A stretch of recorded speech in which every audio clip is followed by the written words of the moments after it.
What is going on, everybody? It is episode 187 of Pop Culture Crisis. My name is Brett. I am here with my co-host of the day. Would you introduce yourself, please? Surprise, I'm back. I'm Hannah Claire Brimlow. I'm a writer for timcast.com. You thought you were rid of me, but I have returned temporarily, I think just for today. Yes, Mary was feeling under the weather. Likely some type of potato-borne illness from... What? And that's our guest host today. Would you introduce yourself, sir? Hey everyone, Dane Font here, marketing man extraordinaire, legendary Giga Chad. Oh, why did I struggle saying Giga Chad? Now it's not believable. There's nothing less Giga Chad than struggling to say Giga Chad. Top G. See, I said that flawlessly. And the patron saint of White Boy Summer. What color is your Bugatti? I have multiple. Perfect. We have a bunch of stuff to talk about today. I'm going to need everybody's help today keeping the vibes going because the rain started again. The storm started again. Brett's having a sort of emo boy day. He'd rather just curl up and read some poetry. But he's here. He's working hard for all of you. That's basically it. We're going to talk about a bunch of stuff. We're going to talk about Top Gun literally defying all expectations still at the box office, just past Avengers Infinity War as the number 6 highest grossing domestic film of all time. We are going to talk about some problems with the Final Fantasy series that Dane wants to discuss, stuff that the the director of the show, right? The stuff the director has been saying, Dane? Yeah, the director is basically like, oh, I feel like I'm falling behind the trend. Okay. We're going to get into that, and we are going to talk about a story that literally somehow I missed entirely from a couple of years ago with new information on it regarding Kim Kardashian and getting robbed in Paris in 2016, 2017. My favorite gender difference in following pop culture. Yeah. Brett was like, did you know Kim Kardashian got robbed at gunpoint? Which is a huge story. It was one of the story arcs in her season of whatever reality TV show. And Brett is reporting it like it's breaking news. No, I knew that it wasn't new because I knew that they mentioned that it was come from a couple of years ago. But I never didn't knew know it was a happened. bunch of olds. Yes, old people. She got tied up by olds. It was a rough time. I actually Well, we'll save it. We'll talk about it. We'll get into it. Brett is giving me the please stop face. No, I was not. We're going to do that. We're going to get into Podluck. We're going to do a bunch of stuff. So if you guys are ready, we're just going to get right into it. Hannah Claire, are we ready? Oh, I'm ready. Dane, are we ready? Wait for it. I'm ready. Okay. So we're just going to get right into it today. So it says Top Gun Maverick passes Avengers Infinity War at the box office. So basically, this movie is still making money week after week. $683 million at the domestic box office so far. Speaking of Giga Chad. Yeah, I know, right?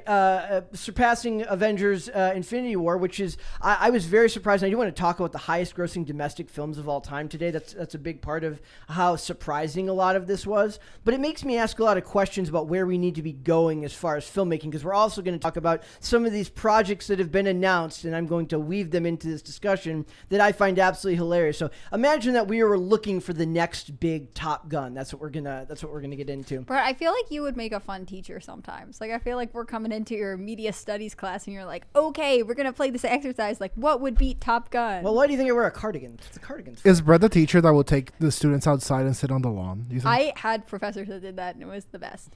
This is Brett for sure. Except for the fact that we're live and there's audio equipment and Brett would have to switch to live streaming from his phone. Yes. That's the only reason he wouldn't let us go outside. And it's raining right now. We could do that. So it says Top Gun Maverick. Tom Cruise and Joseph Kosinski have taken Thanos and topped Avengers Infinity War at the domestic box office. Top Gun 2 moves to the number 6 position on the all-time domestic box office charts as the flick has brought in $679 million, surpassing Avengers Infinity War, which is $678.8. In the number 5 position is Black Panther at $700 million. I think it could get there. I mean, it could be one of those things where they'll end up re-releasing it. They'll be come back and see it again in 3D. Yeah, for the first time. I know that. I'm not sure if you guys know that Spider-Man: No Way Home is literally coming back out in theaters with additional scenes. So thank you. If you get multiple releases, does all that get added to the top? Yeah. To all the Man, so I hope that No Way Home, like in its second release, beats Star Wars. Well, that's what I think. I think the goal here is to get it to 2 billion national. Let's look at the numbers here. So this is what's really funny. A lot of people don't realize that the highest-grossing domestic film of all time is still Star Wars: The Force Awakens. Endgame did not beat that, and those came out around the same time, sitting at $858 million for Avengers: Endgame, and Star Wars: The Force Awakens is $936 million, which is insane. And Spider-Man is at 804. So I don't think it's going to. That would have to make it like another $136 million, and I don't think they're going to be able to do that with No Way Home, even with the 11 additional minutes of footage. But I do believe that what we get here, if I switch here to the worldwide box office, and basically what it does, it breaks down the numbers as to like your domestic gross and your worldwide gross. Okay. And if you look at the numbers for like percentage domestic and then percentage foreign, one thing that is very unique to to both Spider-Man: No Way Home and Top Gun: Maverick is they both have their share of domestic of their total gross being domestic is high in the 40 in the 40 percentile. Most of these other movies make it to $1 billion or $2 billion because of overseas box office, right? So Spider-Man: No Way Home had a 42.3% domestic total share of the box office, and then Top Gun: Maverick had 48.7% total domestic. So that's even surprising to me. I would have thought that number would have been a little bit higher. Another question. Typically when they do like re-releases, is it like domestic only or is it like international as well? I don't know that. I don't know the answer to that question. That my guess is that it would be domestic only, but I can't say for sure on that. So a lot of these other ones, Jurassic World is 39.1%, so that's fairly high on the domestic box office one. But if you look at movies like the number one movie, it was Avatar, only was 26% of it was American market. So maybe whenever like we talk about if Avatar 2 is coming out, we're like, Avatar 2 is coming out. And then you were like, who cares? Yes, like, I fundamentally don't care about that. I was going to ask you, do you think that when filmmakers or studios are deciding what to release, they care about the domestic proportion? Because arguably, as we know, sometimes studios or directors or whoever's behind it alters films to better fit a foreign market to make sure that they are able to capitalize on that on those viewers. Whereas I would think that if you're an American-based studio, it would be better to make a movie that sells more domestically because you probably don't have to pay international taxes on it. I don't really know how it works. Well, and then Avengers, the first Avengers at 41%. So I don't know if maybe the future is in going for more, like nationally based films, like more movies that will appeal to the Western market here in the United States rather than worldwide appeal, because as we know, it's impossible to appeal to all groups, right? It seems like when you try to make everybody happy, you end up making nobody happy, right? Yeah. Big recurring theme. Yes. So I want to talk about these new movies that are coming out, or at least these ones that got announced. And I want to know if this is where you see the market going. If you think anything like this could end up being the next big Avengers or the next big Top Gun Maverick. So the first one we have here is Margot Robbie and Ryan Gosling. That's right. The stars of the yet-to-be-seen but much anticipated, at least by Hannah Claire and Mary, What? Barbie movie. Don't lump me into this. You want to see the Barbie movie? Do I? Yes, you do. What? Didn't you say that? No, I've never said that. Am I being You misogynistic? want to see the Barbie movie. Am I being misogynistic and just assumed? Excuse me? I could be misogynistic. I right mean, now. I'll go see it, but like, I don't remember being like, I must go see it. Mary is very excited to see. I'm the not Barbie Mary. movie. I don't know how many times I have to remind you of that. I know you think all women. Shut up, look Mary. The same. So we're getting a new Oceans movie. So like Oceans 11, Oceans 8, the heist films. And it says the post Margot Robbie and Ryan Gosling to star in new Oceans movie appeared first on Consequence. Margot Robbie and Ryan Gosling recently completed filming Barbie, but the duo will apparently be back together on a studio lot soon enough, according to a new report from Puck. I checked the Puck site. It's very annoying to read. Gosling has agreed to star opposite Robbie in a new Oceans prequel, and you have your own theories about what this means. What do you think this means? What? Ryan Gosling and Margot Robbie. Oh, okay. Well, so before the show, Brett was like, we're going to cover this topic, and I was like, you know what? I think it's interesting that this is his like second movie with Margot Robbie. He might have done one before, but before that, I knew Ryan Gosling from being in a bunch of movies with Emma Stone. Yeah. And I have this theory that his wife Ava Mendes, who he also met on a film set, is like, you can only work with approved women. Margot Robbie, totally fine. She's married. She talks about her husband all the time. No questions there. Emma Stone, probably have a great relationship altogether. Like, she's friendly, not threatening. I wonder if he is like specifically only allowed to work with like certain women, and that's why he keeps getting recast with the same Dude, women. that was so funny because I was literally thinking that, but on the other end of the spectrum, I was like, he's looking for an upgrade. Oh, really? And it's time to get a new wife. Now I'm picturing. No, I think it's like a sort of Vice President Pence or Vice President Pence-esque. You know what I mean? Like he's like not, he doesn't, but Pence doesn't go to lunch without his. Yeah. He's never alone with a woman without his wife present or without someone else around. By the way, that rule makes the more sense. It makes so much sense. Everyone made fun of him, but it sounds 100% legitimate. 100%. And I feel like with this, like no one is going to accuse, as far as I know, Ryan Gosling of doing anything funny, probably because Ava Mendes is screening his female castmates and is like, approved, okay. He comes home. She's involved. He comes home and he's like, I got this new role to do a movie with Amber Heard. She's like, no. She's like, not today. Reject it. No. Okay, my thing is, to return to the thesis question, though, what movie could top Top Gun? I think we have to ask ourselves, why is Top Gun so successful? Exactly. So the director actually talks about it in one of these like articles that we have pulled up.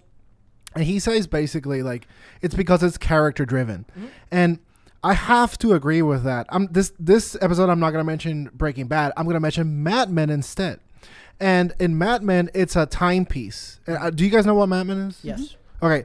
So as most of you know, or like some oddly of you, enough, both things with John Hamm in them. Top Gun. Maverick. John Hamm rules. Very handsome. Yes. It's a timepiece, and it's one of these shows that does, you know, it has some woke elements, I think, but they're so subtle, and it's because they do something it's like show don't tell. And the scene that comes to mind is that there's a moment where in the agency where they're going to post an ad about how they're an inclusive company, by the way, like in the 50s or 60s, in a time where it would have actually been bold and brave to do this. And they just do it to like spite one of their like I think advertising agency competitors. And then after posting the ad, it shows like the protagonist like going down to the lobby with like filled with like African Americans like lining up for jobs. And then the scene is meant to impact you because they do it as like a castaway like action, and then they realize like the consequences of their actions, and they're like, oh wow, like these people actually need jobs. And it's like, so you get some knowledge of the time, you get some like a big like oof, like wow, like right, like this is where we were. And instead of like a girl boss like crying like I get paid 77 cents to the whatever, you know. And so I think Top Gun, it does that in spades. And the additional thing that it does is that it's a movie about mentorship. And it's one of these rare movies where the protagonist leads by examples and that wants to not only like put himself above everyone, like his purpose is to like help his students. Also, he's not degraded by the younger students either. He is in a scene, but it's hilarious. And I feel like every like woke piece of media is all about like self-serving. It's like this is all about me and my struggles and my everything else. It's very individualistic. Correct. And he is like nationalistic towards the next generation. I have to like heal like a past wrong that I've done.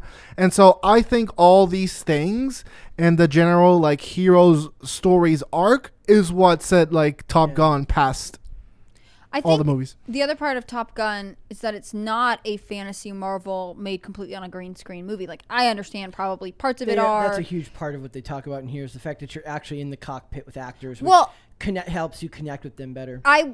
That's not the point I was going to make. I was going to say, instead of it being like on a fantasy planet in a fantasy world with, you know, creatures that don't really resemble you, and I don't even know what's in the Thor thing, like some rock people. I don't know.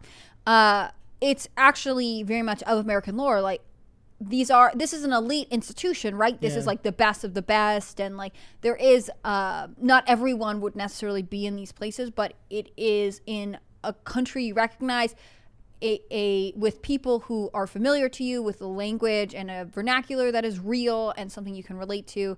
I think that people are tired of overdone fantasy metaverses. I think people want to see their real world in the movies that they are involved in, especially because it was such a sentimental favorite from the 80s. I think having it, one of the reasons it's successful is because it stands, even though it is technically a sequel and I often am opposed to them, it is actually a very fresh movie compared to a lot of what's being produced right now. So one of the points I wanted to make was Ocean's 8 did actually, I made a joke to Hannah Claire once that they talked about Ocean's 8 like on IRL and said that it didn't make any money when it actually did. The movie only cost $70 million to make. With your marketing budget, that's about $105 million. It brought in about $297 million. Well, Miss Hannah Claire, what do you have to say for yourself? I didn't say it didn't make any money. I don't think it was you. I think it was Tim. Else. But the point I want to make is that I just said that I quoted John Mulaney, who had this joke about being like, you would never have an all-female Ocean's cast because two of them would keep splitting off to talk shit about the rest of them, which is real. So I want to, and then the other ones that we have that were announced was a Ferris Bueller spinoff, which the saving grace of this concept is that it's coming from the creators of Cobra Kai, who have thus proven that they know how to make this type of continuation work without screwing it up. I understand the point you're making because I know Cobra Kai has been successful. I haven't seen it myself. Have you seen it? No, but I've heard good things, and I also think that largely came from the writers of How I Met Your Mother, who made their like Barney Stinson character always be like, the villain is actually the hero of this movie. But I know this is my favorite soapbox to get on, but like, why can't we make movies with new things? Well, that's where my next question comes in. What I want to ask is, I have a separate one for either of you. We make fun of you for being a nerd who reads a lot of books. What is an adaptation you would actually like to see brought to the screen? I honestly can't think of one because I think, like, there are plays that I think could be cool movies. Then let's go with that question. I can't think of one off the top of my head I'd want right now. The Importance of Being Earnest is an Oscar Wilde play that's like a classic, and it is fun to see stage, and there is a good movie version of it. Okay. In some ways, because plays are action-oriented. With books, sometimes you have to cut out the details, and the details are what makes books vivid and meaningful to the individual reader. With Ferris Bueller's Day Off, I think, again, we're tapping on the same thing as Top Gun Maverick. It is a real world. They're not going to suddenly have aliens descend from the sky, right? And I understand that's a whole genre, and I'm not saying you can't like those movies, but I think what American audience members are hungry for right now is a sense of like pride in the country and to see their real life reflected on screen. Okay. Well, that's an interesting I push back against the concept of representation a lot, and that actually kind of makes their argument for representation that people want to see. They talk about it in the context of they want to see their skin color, but that's their sexuality, and that totally misses it. They want to see real Americans, like the socioeconomic culture, as opposed to the outward appearance of race or culture. And I think like representation is often like misinterpreted as well. Like, for example, again, back to Mad Men, like back in imagine a 23-year-old Dane. Like, I was a copywriter, and in the show there's a female copywriter, but I identified so much with like her struggles of like people just coming up to her and be like, hey, just write this, like, right, your job's easy. And which it doesn't have to her sexuality and her gender. Exactly. So like, what am I supposed to only relate to like 6 foot like pale Puerto Ricans? There's not a lot. That's like, if you take those arguments to their logical conclusion, I should only identify with short white guys from the Midwest, right? Which is in movies that means like the movie Mighty Ducks, and that's about it. Well, first off, Mighty Ducks totally solid. What I was gonna say is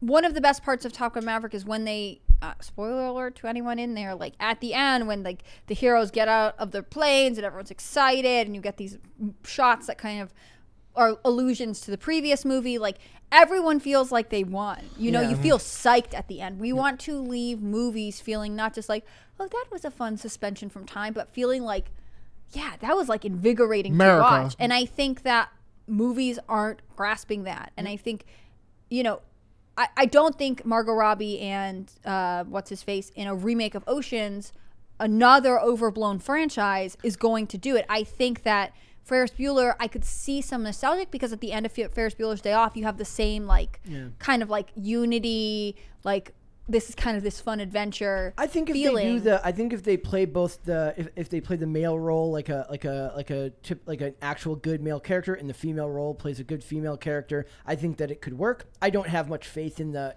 industry at large right now to be able to do that. I did have a question for you, Dane. I asked you about. Oh, wait, I think it's just missing the like victory element. Like a lot of movies don't have this sense of victory at the end, and that's what we want. Yeah, that's more black and white storytelling, which we don't have a lot of these days. And I wanted to ask you. I asked her about books, and we went to plays. What is a video game adaptation you would like to see? Only if it's treated seriously. Only. I mean, like top actors, top writers, everything. Final Fantasy VI, like multiple part movie. And like for those that don't know the game, let me tell you why. First off, it's a movie where the villain wins. You only get revenge at the end. So like the disastrous. That's more gray storytelling, like we were just talking about. No, but it's like you end up defeating him, but like the world that he wanted to bring eventually got brought. So and there's like, and it's also one of those games where there's no essential protagonist. It's like an ensemble. Yeah. And all of the characters. They love ensemble cast now, so that might actually be good for marketing. And I love them too, because like in real life, no one's the protagonist. You know what I'm saying? Everyone's the protagonist in their own story. And then you have a bunch of characters that interlace and interact, and like you keep thinking, oh, this is the protagonist, and then another one gets introduced, like, oh no, this one, and this one, and then ultimately like the objective is the protagonist, which I love. And the thing is, like, there's a bunch of actors that I could see doing key roles. The biggest one of which is like, so the villain is called Kefka, and he's basically like an insane clown army general. And I can just imagine, what's the name of like the really cool Batman from the Christopher Nolan movies? Which one? Christian Bale. The guy who plays it? Christian Bale. I think Christian Bale, like he's like a method actor, and he would be freaking perfect in that role because the character has a lot of depth. Because A, he's like clinically insane.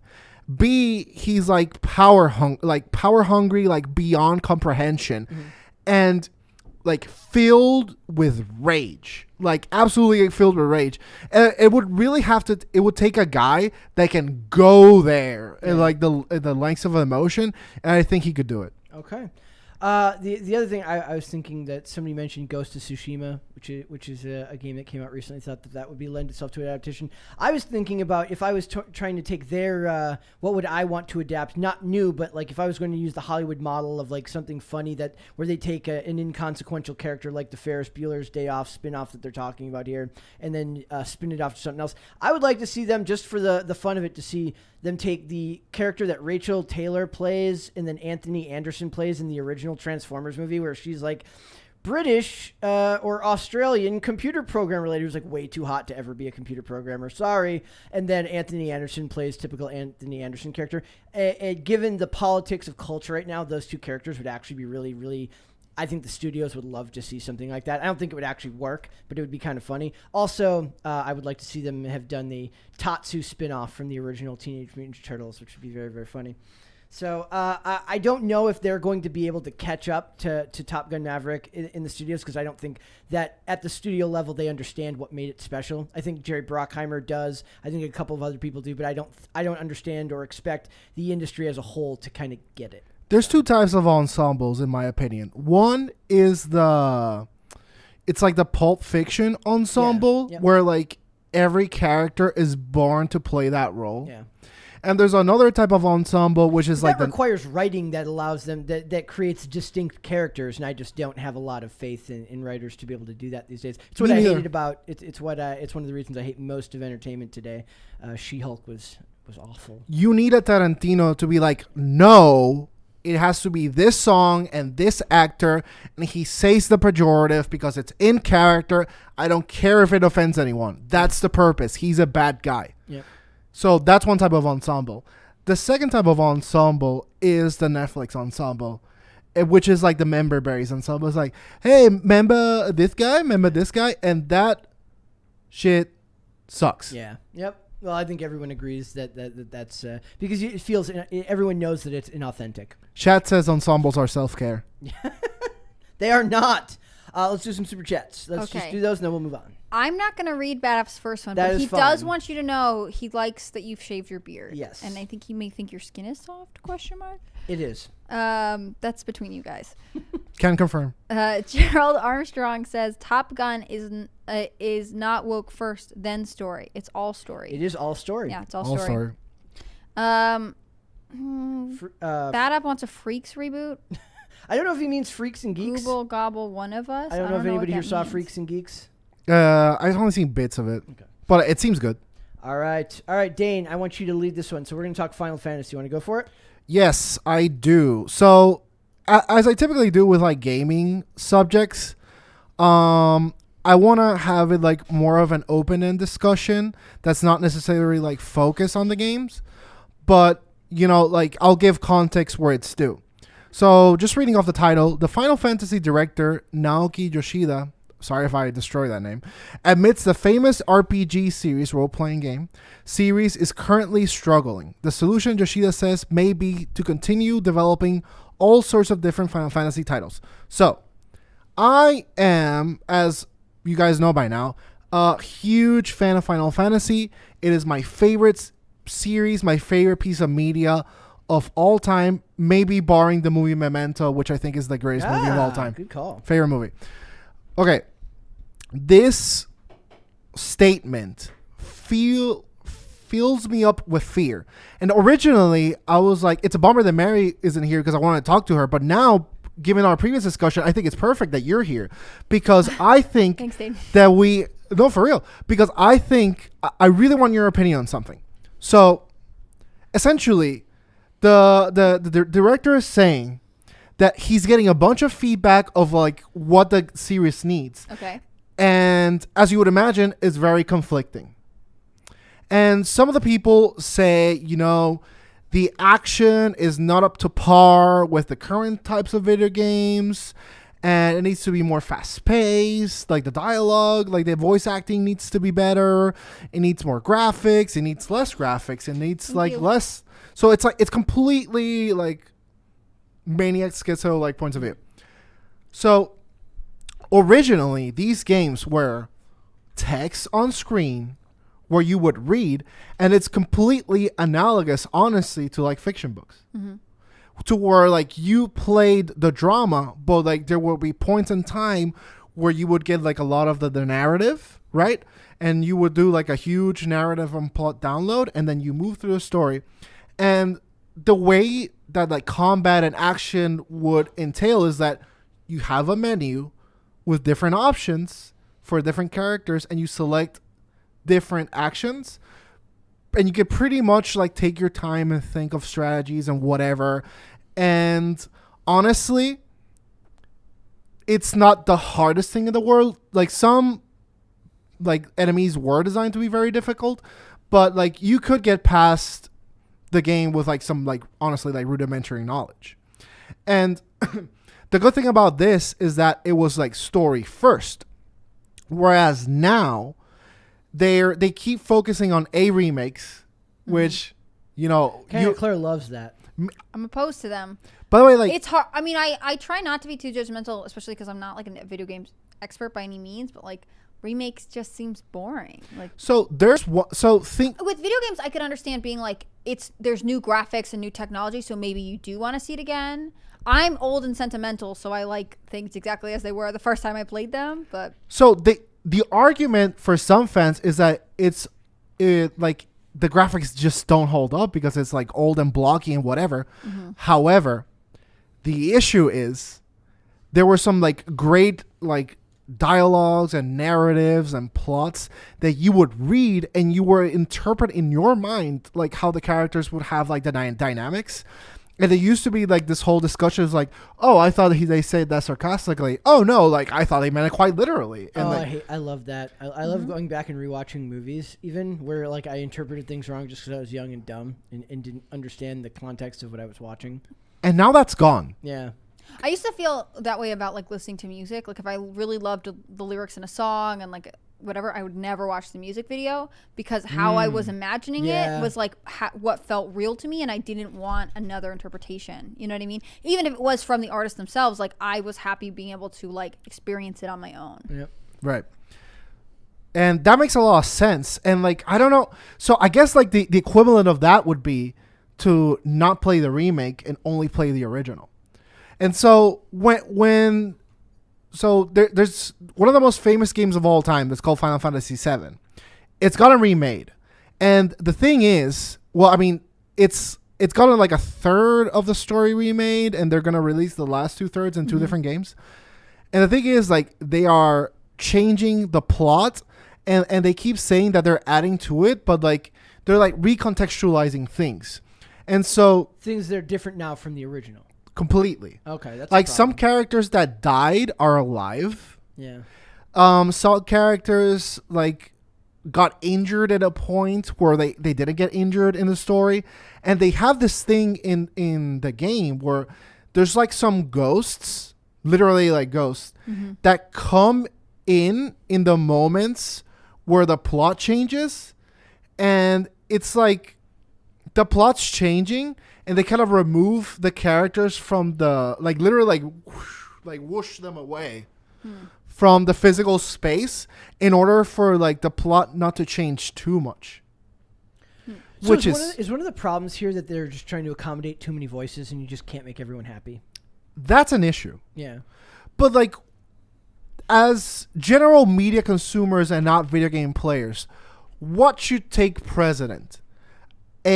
Adapting things to modern times. Okay.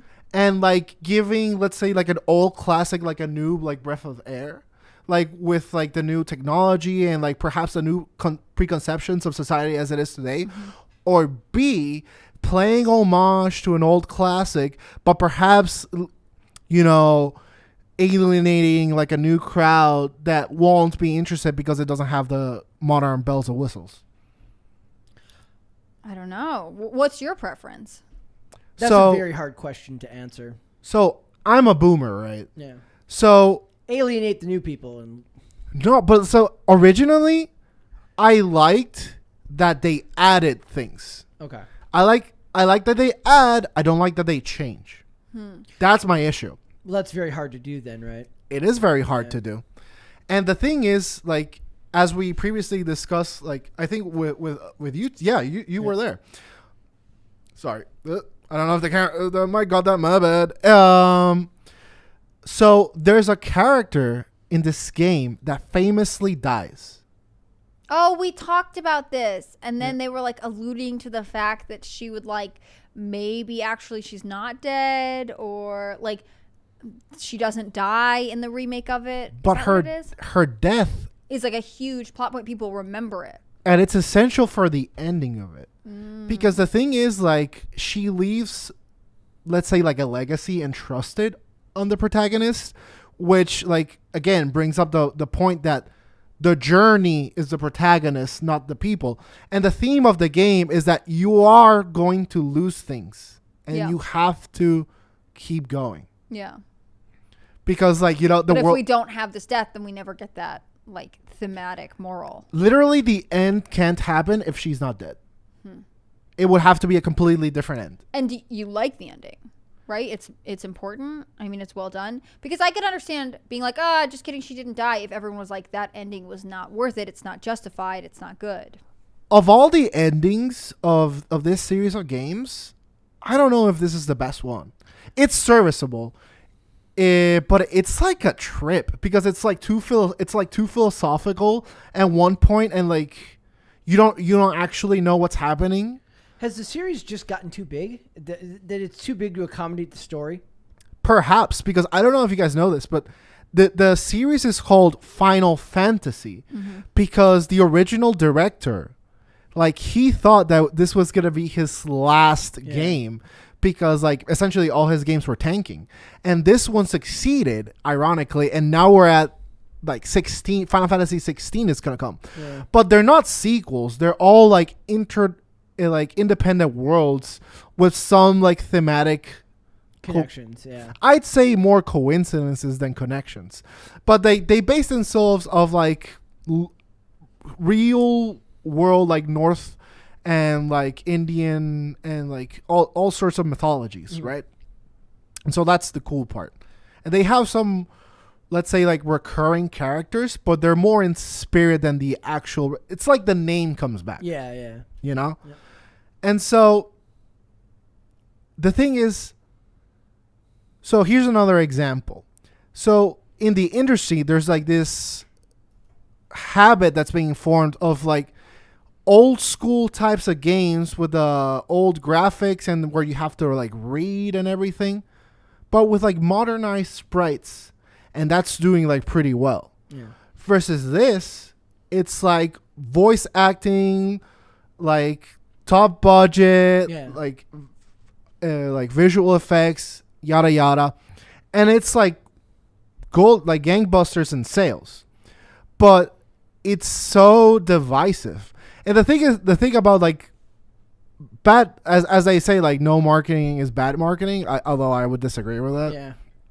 And the example that I want to give, I don't think I could give it on air, but it's like philosophically, like I'm really interested in like hearing from your guys' perspective, like that you don't play these games. Is like if video games, which is like one of the last bastions of like actual creativity, now it's sinking to remakes again. Yep. It's like, God, if video games like gets into remakes too, well, it's already there. It's already there. So like, where do we go? I mean, Resident Evil is already doing a bunch of. Has already done a bunch, right? Like that's a big part of it already. My theory with video games is that they are starting to not understand who their audience is, in part because the, like, what was like the first big video game? Like the Atari or Atari. I say a Pong. Yeah. So like, when did that come out? The 80s, 80s, 70s, 70s? or 80s. I don't know. Yeah. Right. So like, this is actually, compared to a lot of industries, relatively new. It's newer than film or TV in a lot of ways.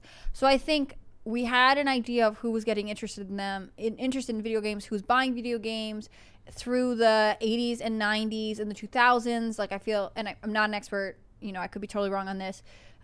There was the rise of like more family friendly video games maybe, or like a different animation style. I'm thinking like Mario Kart and stuff like that. And now there is so much technology that's changing the way people play video games, and there's a broader audience. Like you can create video games for small children. There's like homeschooling themed video games. And then there are like hardcore video games that are like very combat oriented or like legend oriented for war people games who have to have a long attention span. So whether that's adults or teenagers or whatever else, I think in some ways they are sticking with remakes because they were successful before and that's what they know. And in some ways I think it might be because there is a confusion over who they are trying to target. Like when people who made Halo, right? I think of Halo as like a big deal video game. It is super big deal. Super big deal. Okay, cool. Because I have an older brother who played it, and we had cousins who also played it, and they were really excited about it. I think of it as very much connected to the Xbox because that was when I remember him being like, I need to get an Xbox. Like it's on like I don't even know if it was exclusive to Halo.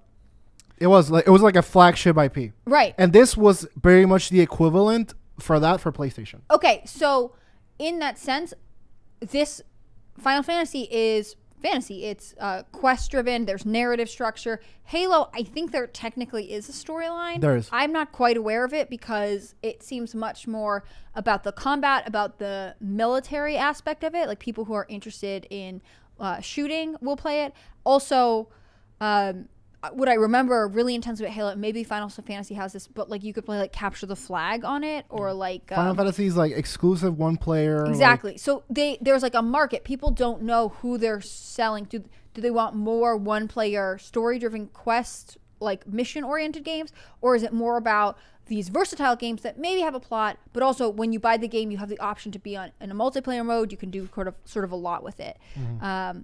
I can't speak specifically to Final Fantasy because I'm not really familiar with I it. think this just proves the power of nostalgia and that in the ease of marketing nostalgic products, and that's a problem. That Interesting. So See, I think it's beyond nostalgia. Like, I think they're sticking to nostalgia because that's what the creators nostalgia know. and IP. That's what they grew up with, and that's what they made. But also, they don't know what their audience wants because the audience, the market for video games is expanded so rapidly since this came out. and also video games has an interesting nuance that other entertainment industries don't have as much. Like the United States market has some foreign films, but when it comes to video games, you have legitimately a massive exposure of gaming developed from other nations. Like I've played a bunch of Japanese games that naturally get like regionalized for the United States. Yeah. And as well as like the Japanese have played like American games. And so as you would imagine, like American games are getting like the token, like she boss, like whatever. Although it's not as prevalent as it is in movies, like at all. Yeah. Like there's still some of it, but it's nowhere near as prevalent. Versus like the Japanese games, they don't pander to wokeism at all because like it's a mental illness, as people know. But they kind of had like their annoying tropes as well, of like the insanely submissive like woman that's like manic pixie, like I think is like the term. And so it's like Manic Pixie Dream Girl is a uniquely American thing. I mean, we were talking about Garden State earlier, and I don't know what that is. What? The movie Garden State? Look at that Oh my head gosh. whip. No. But But I told you should start having Castle movie nights, and I will catch up. I was reading a thing the other day. Remember, you were here when we covered like Spider-Man and the modding of the game to put to take the pride flag out. And you sent me an article about that last night. Did you know how that got done so fast? That was just they just modded that from the textures from like the Chinese version of the game. Oh my god, base. Like the guy didn't have to create the flags himself. He just took it from a version of it Which means it was intentionally marketed only to Americans. Yes, obviously, that way, yeah. So that was I just thought that was really funny that he didn't even have to create it himself. He just took it from the thus proving that the marketing is always pandering. Over the weekend, I was watching like a European like gaming event that they were having, and no one was wearing a mask. There was like no like pronouns in like the it's something called speedruns, which is like the ultimate level of dorkdom, where like essentially I watch GoldenEye speedruns all the time. They break the game. I know, right? And they beat it. Essentially, it's like beating the game as quick as possible. Yeah.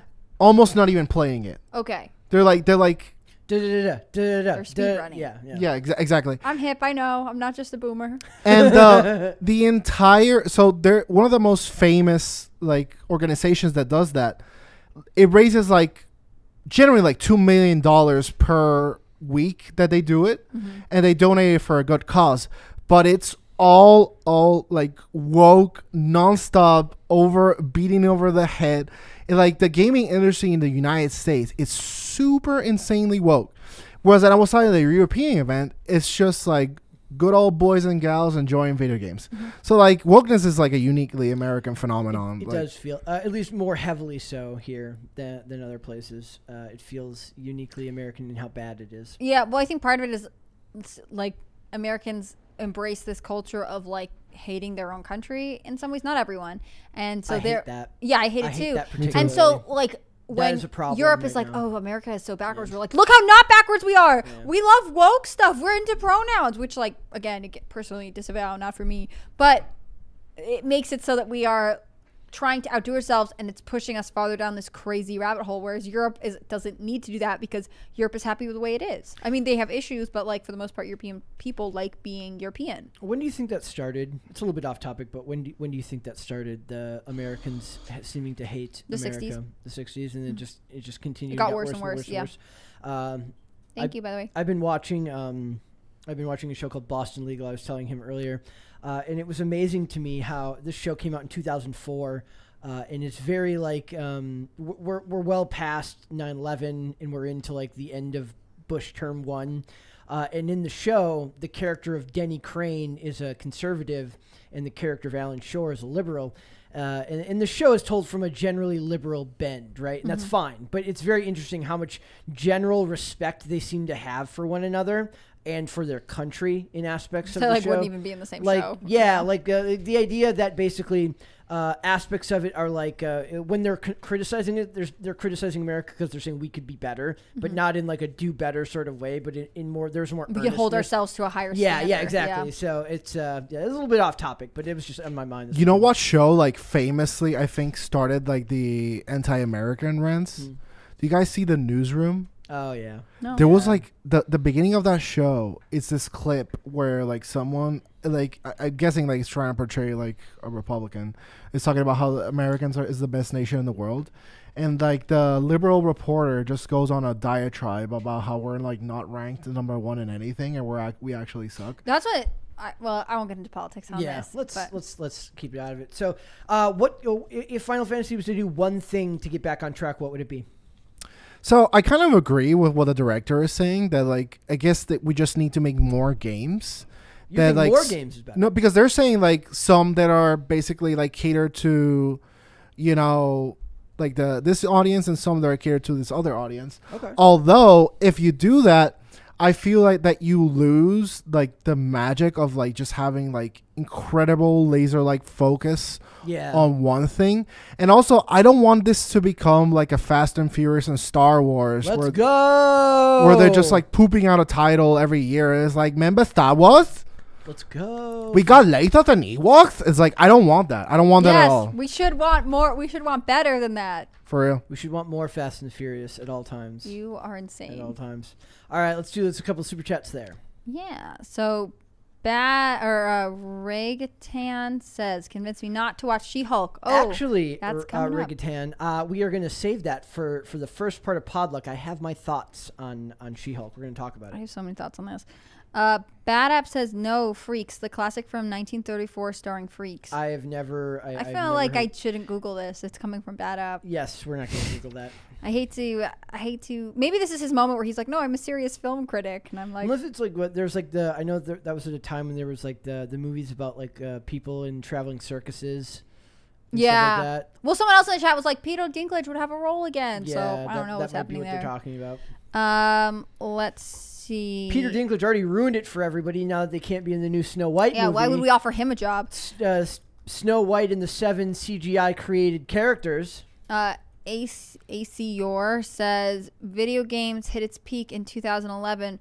Once big money got involved, it was destined to get ruined. I totally agree with this. I do think that video games that I was playing or watching be played growing up were very different from what's being produced now. Money doesn't necessarily have everything to do with that. The comic book industry has like no money anymore, and the comic book industry is an absolute disaster zone.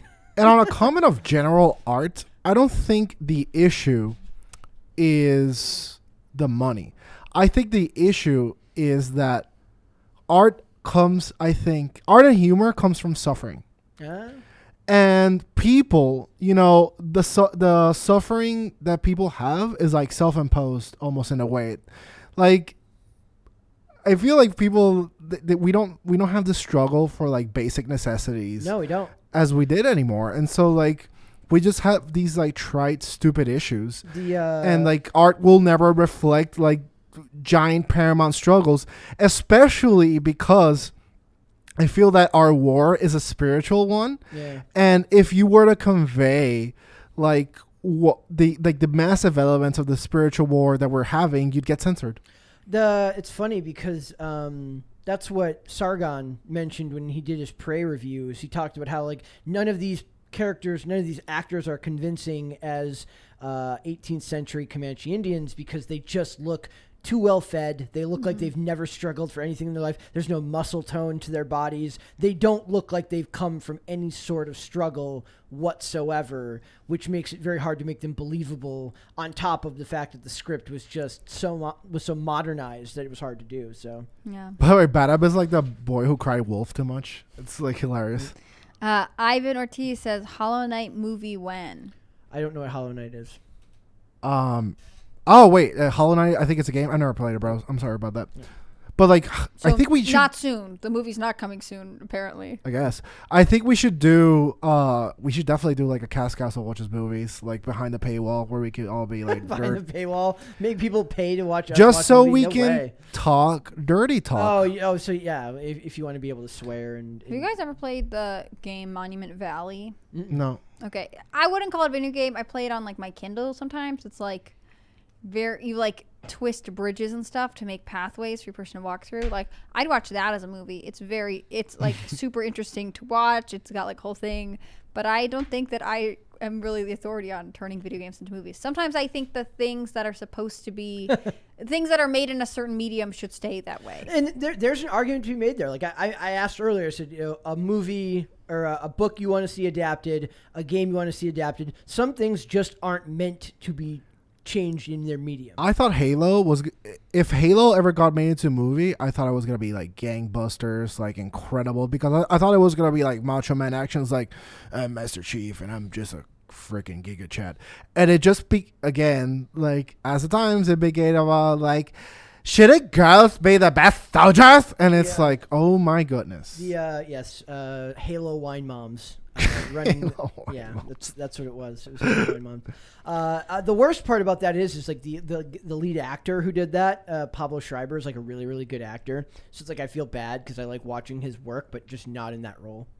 Bad App says, bro, I was a dum-dum and went to film school too, and we watched it. I pinky swear. I have never seen it. Is Bad Up like someone you went to film school with, Brett? That would be funny. You guys are just like there and he's there heckling you. That would be funny. All right, we are going to move on. We are going to talk about the story that I somehow had never heard of, and that was Kim Kardashian apparently got robbed. Hannah Claire, can you describe this story to me? Yeah, I'm really surprised that you don't know more about this. I knew nothing about this. A couple years ago, I want to say maybe it says 2016. She was in Paris in her hotel room, and there was like a knock on the door, and like armed robbers came in and robbed her of all of her like diamonds, jewelry. Like she obviously is very flashy in what she wears. She tends to carry a lot of stuff. I've seen interviews. It says 5 individuals dressed as police burst into the Paris residence where Kardashian was staying during Paris Fashion Week. She was held at gunpoint, bound, and gagged before being left in the bathtub where she reportedly screamed for help, and they made off with $10 million worth of jewelry. I mean, like, there are a lot of things to make fun of Kim Kardashian for, but I actually think this sounds very serious. Yeah, for sure. Is it weird to me that I just always like, you'd think they'd be smart and use costume jewelry when out in public and stuff like that? Some people do, but some people have real stuff, especially if you're going to like Paris Fashion Week. Like people can spot the fakes. I have heard since like 2 weeks ago, I saw a clip of an interview where she's saying like, I don't keep any jewelry in my house anymore. Like if I go to an event wearing something expensive, I try to take it off and turn it over to security as soon as possible because this has been such a traumatic memory, which I can only imagine. I mean, at that point she was a mom. I remember, I think Kanye flew to Paris to be with her after this. Cause like, again, lots of stuff that you can make fun of Kim Kardashian for. This is pretty terrible. I wonder if Pete Davidson would have done that. Guess we'll never know. Guess we'll never know. Thank goodness, though. So speaking device news from a program on robberies targeting influencers, I'm thinking back to Bling Ring. Yeah. Yunus Abbas, I don't know if that's how you pronounce it, one of the suspects dubbed the grandpa robbers due to their advanced age, arrested by French police for being involved in the caper, says he doesn't feel guilty about stealing from Kardashian. Rather, he blames her for flaunting her wealth. So he's victim blaming. He's passing the buck off. Since she was throwing money away, I was there to collect it, and that was the 60-something-year-old Abbas said, who served 22 months in prison for the heist, but was released due to health concerns. I mean, they said that they were held at gunpoint, right? This was not 5 people dressed as police, so it was a planned attack. It's not like she dropped her expensive bracelet in the street and he picked it up, which I would maybe equate to being like, oh, you're throwing money away. You didn't even notice you dropped a multi-million-dollar bracelet. This is a sociopathic. This is like I think this is also like, again, celebrities are arrogant and fully entitled a lot of the time, but like in this one, this person is just trying to be like, I deserve to do this because I don't have the things that she has. Okay, this is a problem in culture today because a huge theme in television, in movies, is a disdain for rich people and the idea that there was an article I was reading today. I was considering covering it. In fact, I might even be able to pull it up right now. An article that they were talking about. First of all, they call Michael Bay a conservative director, which I thought was Question mark? which I thought was absolutely hilarious.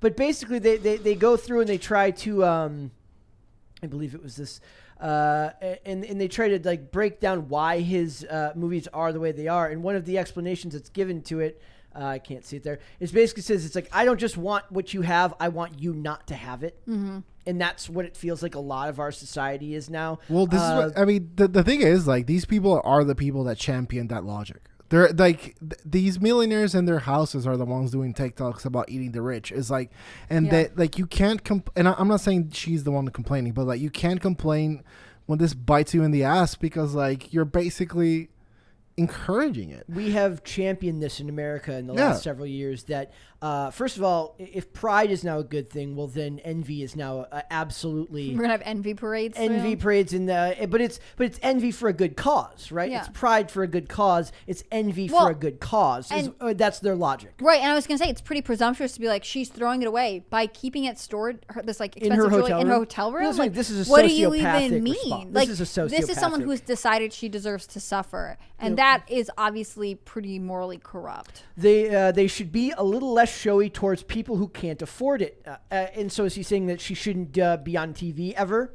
He shouldn't. This is the thing. Like, I understand. Like, if you live an opulent lifestyle, like there are obvious consequences to how you influence people. And I think being materialistic or braggadocious, like you incur some negative emotions from other people. But just because she has wealth and money does not mean she should never be able to display it, right? What's funny is like that type of content always does gangbusters. Is just anything involving opulence, wealth, extreme showings. It's why it's why influencers and travel influencers do as well as they do. Is because people love to look. I have no idea why. Do you remember that VH1 show that was like the lavish life of whatever? Yeah. Like, it was just like showing you their house. It was like they got this car. Do you remember Cribs? I mean, that's what MTV Cribs was like. This is where the magic happens. I love that they all I also that. think always like, in rented houses. What does this mean? She should be less showy towards people who can't afford it. She's in Paris, staying in a private hotel suite or whatever,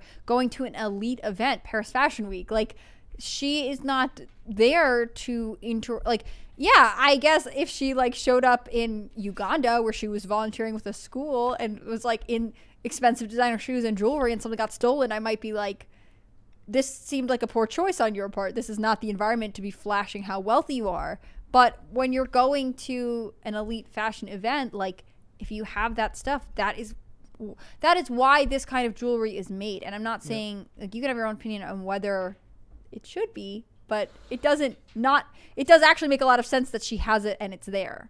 Yeah. I don't know. I think this like it creeps me out that this guy is just like that's so basically old. saying, also wrote a book about it.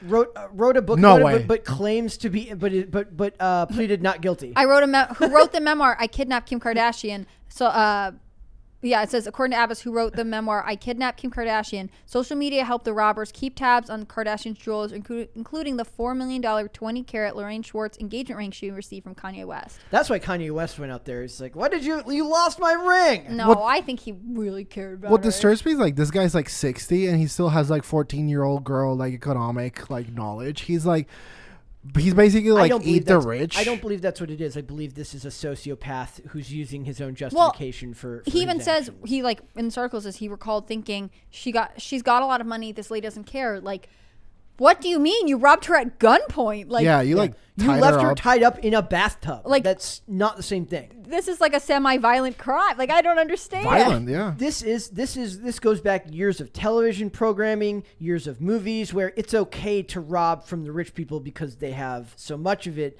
that and no one here stands for wealthy douchebags, but the idea that greater good is somehow a reasonable defense when you tied a woman up and held her at gunpoint I'm not having it. Like, it's just not. It's just so strange. And like, I know we do a fair amount of being like, why are celebrities the way they are? Yeah. Like they're so out of touch.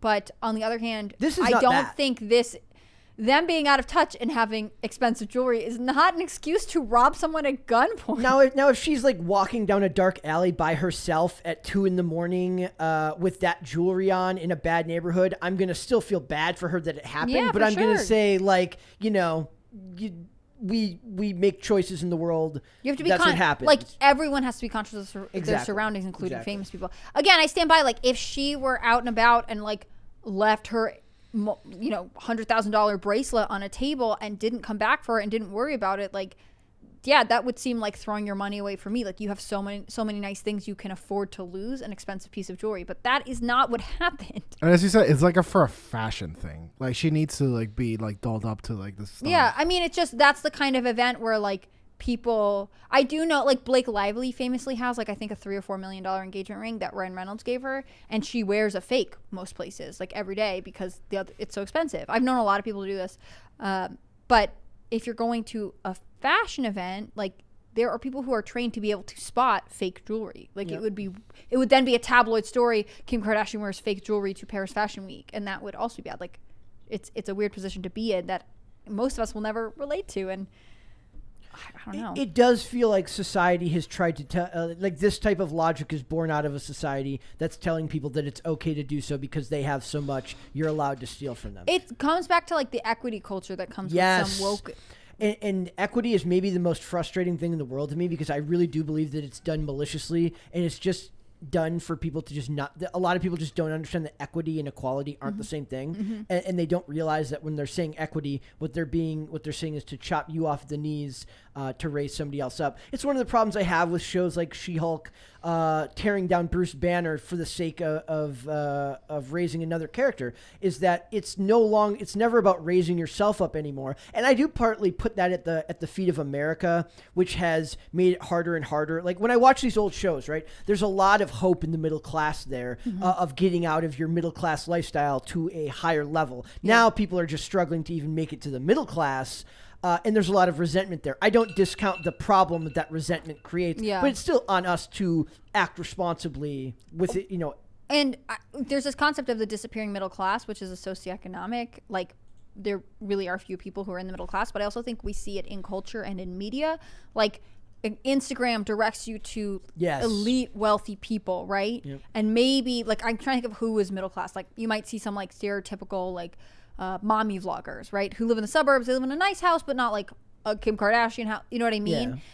We don't get exposed to like what the middle happy tier is, and so most of us are left feeling resentful of what elite, people on elite socioeconomic platforms have. And that's where I think this like claim, like, yeah, I don't feel bad about it because like she has something that I do. And I do think the Kardashians are uniquely situated to be vulnerable to this because the accusation is that like never had to work for their money. Yeah. Which like Thank you. They did have a weird launch into fame and they were born into wealthy families, but like I actually do think a lot of them do a lot of work. And that's another part of my problem is like people, what is it like? Loath I am to say Dave Ramsey, but like what 7% of the millionaires in America inherited their wealth, and the rest of them all achieved it on their own. Yeah, right. That is not common. Okay, and when it does come with with somebody like a Kardashian or even Donald Trump, where like his dad gave him $1 million, like you do know that million and billion are like way different, right? Yeah. And getting to there takes an incredible amount of prowess in business and a certain amount of ruthlessness, sure, right. But like if you were given my dude Darius Harvey, my legendary sugar daddy, once again drops a nice stack of 99.99. Brother, I think there's more to discuss here. My bad. I do. There was also this story about arrest made in connection to Mariah Carey, a crime spree in her neighborhood. So it's like I really do think that a lot of people think that it's just okay to steal from rich people because they have money, right? We criticize celebrities all the time here. That's not a problem. But they didn't just steal from Kim Kardashian. They They targeted her. Well, I'm not just that, but they incurred physical violence on her. But holding somebody at gunpoint in America. I mean, any type of felony involving a weapon is automatic and then life to sentence, isn't profit a book, write a book off of it, is crazy. In America, there are certain laws, and it depends. But a lot of families will sue. Thank you. Thanks, Darius. Is it worth being rich at this point? I feel like so that everyone can hate you. Everyone hates you. Every rich you guys find most lights relaxing. I really like them. I don't know if relaxing is the term. I think endearing for me at least. Okay. We love it. Yeah. So everyone hates you. Typically all the super affluent people that I know, their families are infinitely dysfunctional. It's either insane drug use or they don't spend any time with their kids, or the kids hate the parents. Well, that's how the upper 1% stays the 1% because they're raised by nannies and staff. I think that we know better at this point in life. Money does not get you out of dysfunction. Dysfunction just looks a little bit different when you're in poverty versus when you're in when you have extreme wealth. And ultimately, raising a materialistic culture that sees the key to being happy as the big house, or being able to afford a nanny, or being able to buy your kid a car, or whatever else, if you don't have any moral ties behind it, if you don't know why that kind of lifestyle is important to you, because you're providing security, because it gives you the flexibility to spend more time with your family, or whatever your actual values are, if they're not tied to your material goals, then you are left empty, and you create empty children, and you create an empty family. Is this partially because we're creating? This may seem off topic, but I don't think it is. A lonelier society than we ever have before. Meaning valuing money, but we don't value family the way we used to. I think we discourage attachment, right? Yes. Think about. I think men and women hear this, but I know definitely young women hear this. Don't get too serious when you're too young. You have a whole life. You could be anyone in the whole world. Whereas I think of Blake Masters in Arizona. I won't get political, but he is a successful Silicon Valley venture capitalist. He just won his race in Arizona, and he is married to his high school sweetheart, who he met while living in Arizona. Legend. I think that people are taught that interpersonal connection slows you down from success, and that's just fundamentally not true. And it's a lie that men and women have been taught for decades, leaving them lonelier and more detached. Which, who benefits from that? Amazon, Google, who gets you to, or people who get to watch Netflix, people who have you watch more content. So that you're not going out with your friends or hanging out with your girlfriend. You're watching, you're living vicariously through the fake lives of those you're seeing in movies and on television. I also want to know if you guys believe that this is just that the culture of envy has grown. Not just envy, but the jealousy is more palpable than it ever was when we were younger. When I was younger and I watched people talk about the rich or even class divide, it was done in the tone of I could get and raise myself out of this and reach the next level. And now I don't hear that discussion anymore. I don't know if envy. I think nihilism, and I'll tell you why. Because just hearing both of you, what immediately came to mind is what is a reason worth living? And not to get too philosophical, but no, please get philosophical. Well, I will then. Well, recently I achieved a personal goal that I had not recently, a bit in the past. I had reached a personal goal that I had set for myself, and I finally reached it. And as some of you know, I'm from Puerto Rico, so a majority of my family and friends are either there or scattered across parts of the US that are not here. And I really wanted to celebrate it with someone. And I kind of realized that the people that I wanted to celebrate with the most, were not within my vicinity. And a moment that I thought was gonna be one of the most fulfilling moments of my life became a moment of real somber reflection. And it slapped me in the face. And I compare that a life goal that I had for the longest to now a goal that I've had independently with a partner that I've met recently, where we just want to learn how to cook, high quality food, let's say Michelin grade, literally to that point. We want to independently reach a level of perfection with our cooking that's even if it's just for us, like to that Yeah. great. Yeah. And it's like this other thing I have been dreaming of for like literally since I was a child, and I got it. And like the set, like I didn't realize the satisfaction of it being personal, like held to no regard, like the fact that like, they didn't have anything to celebrate it. Whereas this, Okay. Yeah. where it's like, it's no longer personal, it's like a shared goal, which is like increase the beauty of it like tenfold.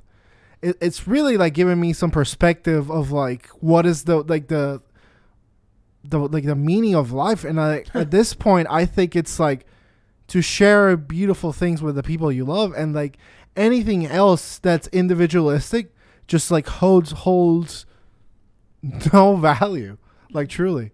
Yeah, I think it's good to have individual goals, and like they can be very meaningful, but I just know, like, on my personal experience, having people celebrate things that you achieve with you is really meaningful. And also being able to celebrate people you care about. Like when you see someone you care about a lot achieve something they are working hard towards, and you get to celebrate with them, like that is also very meaningful. I think we are left in this strange culture of like, I'm not ready and I have to put off making both like romantic, like deep romantic relationships, but also like having close friendships until I'm at a place in my life in the future, whether that's like I'm more established in my career and I know I'm going to be living in this city for a long time, and like we put off building these roadblocks that make a meaningful life all the time for basically no reason. Like things are better in community, and that doesn't mean you have to be an extrovert. Like you can be super introverted and still like be there for people, be around people, and cultivate like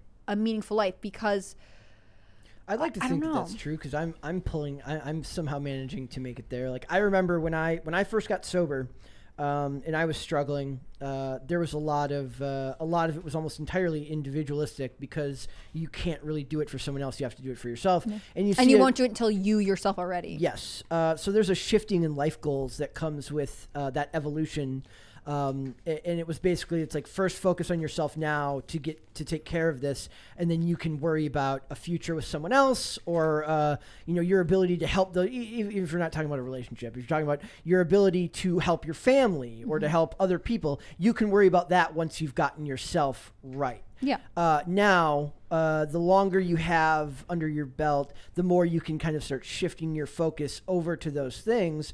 And I think back to like some people who don't even have a struggle like what I went through. They're just kind of programmed for loneliness now. Mm-hmm. How do you get out of that? I don't think you can. Like it's very difficult to get out of that without being, if you can't acknowledge, or if it's such an important part of culture now, it's such a huge part of culture to have loneliness baked into it, that they don't even realize it's something they may want to get away from. Yeah. Well, this is where I think that you're right in saying that envy is more rampant in our society than ever. And I think part of that is we are constantly being reminded through social media of what other people have, and we're more able to contrast, like we don't have that ourselves. Yeah. So whether it's like, well, this girl that I went to college with is on a trip every other weekend. It seems like she has like this ability to travel, and why don't I have that? And why can't I backpack through Italy at a moment's notice? And then like this other person is buying a house and I want to buy a house. Like why can't, you know what I mean? You're constantly questioning your own life decisions, as opposed to being like, I'm gonna move forward, and if I want to, whatever your small goals are, because I think it's just as important to have small goals in life. Like not everything can be huge. Like it's great to have big goals, but like you're saying, like you want to get really into cooking, you want to invest in it, and you found someone who has that passion. Like that's like you're starting it. You don't need to save for 100 years to start doing this. You can just start it whenever. Yeah. And to that point, like I gotta tell you that like I hate to sound like Jordan Peterson, even though my impression is like legendary. Save it for another day.